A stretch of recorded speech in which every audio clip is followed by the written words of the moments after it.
With a culture rooted in European and Asian influences, as well as having some of the most breathtaking scenery on the planet, and the home of many historical and religious sites, we take a journey into the country of Turkey.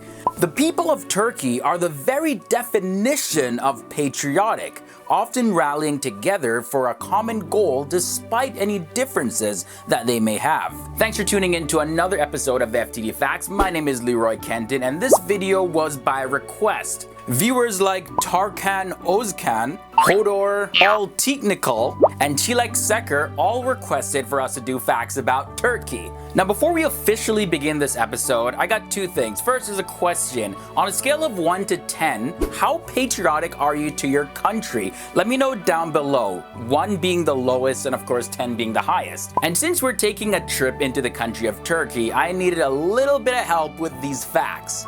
Meet Konal. She's a friend of FTD Facts and she is like a Turkish expert. Hi, my name is Konal and my YouTube channel is my name. Not the most unique person when it comes to creating the name, but my name is unique. I love Turkey for 3 things: food, people, and the soul of the city. Now, first things first, we want to touch on where the name Turkey came from. It's believed that the name Turkey came from the word Turcica, and that's the word that the Italians used to use for Anatolia, which is the Asian portion of Turkey. And this usage goes back to early 12th century. And the Turks never used the name Turkey for the name of their land until the Republic of Turkey was officially established in 1923.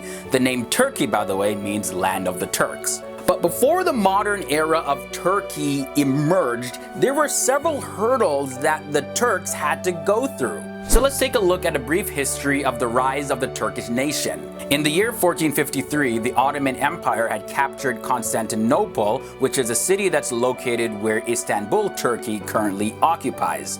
This was during the reign of Sultan Mehmed II, who ruled from 1451 to 1481. And during this period, the Ottoman Empire had a massive amount of growth. And Konal has a little bit more information on just how wide the Ottoman kingdom stretched. At the peak of its rule, the Ottomans ruled over the regions that currently make the countries of Greece, Yugoslavia, Bulgaria, Albania, and Romania in the Balkans, over the eastern Mediterranean islands, as well as what's known today Middle East. However, as the Ottoman Empire failed to hold their position of military and economic dominance, they began falling way behind the developments of Europe. With rebellions by the Balkans of Eastern and Southeastern Europe that were being supported by other European powers, as well as Russia, the Ottoman Empire slowly began its fall. By the time World War I rolled around in 1914 to 1918, the Ottoman Empire was defeated officially in the year 1918. And that's when they were made to sign a document called the Armistice Mudros. And what this document allowed was for British, Italians, as well as others to occupy Ottoman territory. A man by the name of Mustafa Kemal Atatürk, commonly referred to as the father of Turkey, he had become the leader and the public spokesman for the Turkish national movement, which emerged as a response to these occupations of Ottoman territory. The Turks that were in the land wanted their own independence and their own territory. They didn't want to share it with the British or the Italians, and they wanted absolutely no trace of the old Ottoman Empire whatsoever.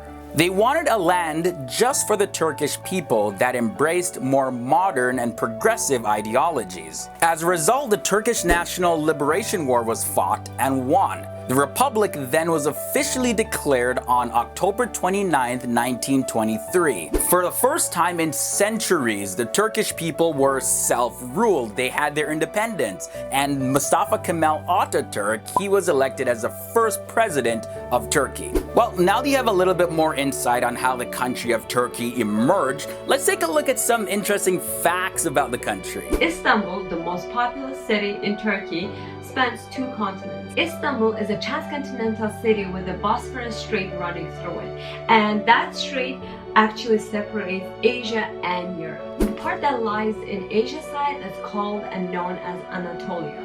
It is commonly stated that Istanbul is the only city in the world that is located in two continents, but in actuality, that is not true. There's many other transcontinental cities.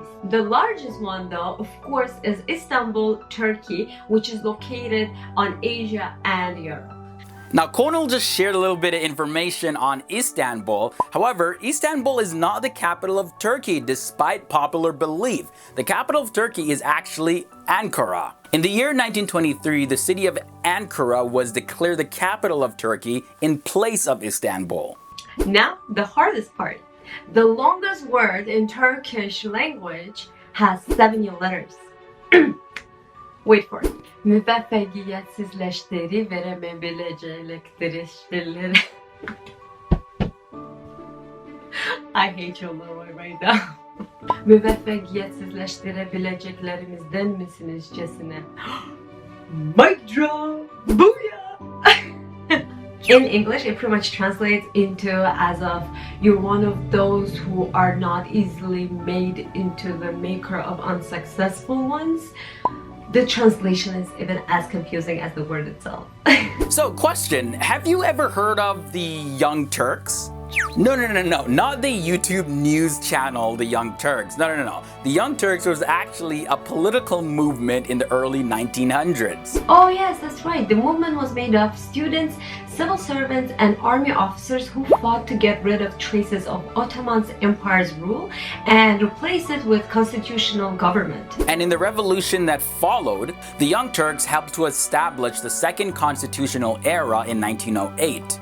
And that started multi-party democracy for the first time ever in the history of Turkey. This was before they became a republic. Now here we have the Church of St. Peter. This is located near Antakya or Antioch, Turkey. It's composed of a cave carved into the mountainside on Mount Stereus, and many people believe that this cave was used by the very first Christians, as well as it's one of Christianity's first ever churches. Many trace this back to the New Testament of the Bible in the book of the Acts of the Apostles, chapter 11, verse 26, where it says this: "The disciples were called Christians first in Antioch." And till this day, it's still a huge tourist attraction. Until the introduction of surname law in 1934 as part of Atatürk's reforms, Turkish people didn't have last names. The law required of citizens of Turkey to adopt an official surname. But before that, they didn't have it, so they were using their dad's name as a surname, and they would just add the word Oğlu, which in Turkish translates into son of, into their name. Or they would use a nickname that was associated to their family, and they will put that before their birth name. Now this next place blew my mind. Here we have Pamukkale, meaning Cotton Castle in Turkish. This is a natural site in southwestern Turkey, which contains hot springs as well as terraces of carbonate minerals left from flowing water. The ancient city of Hierapolis was built on top of the White Castle, which is a total of 8,860 feet long, 1,970 feet wide, and 520 feet high. Also, another interesting fact about the land of Turkey involves Santa Claus. St. Nicholas was actually born in the land of Turkey. He was born on the 15th of March in the year 270 in Patara, which was part of the Roman Empire,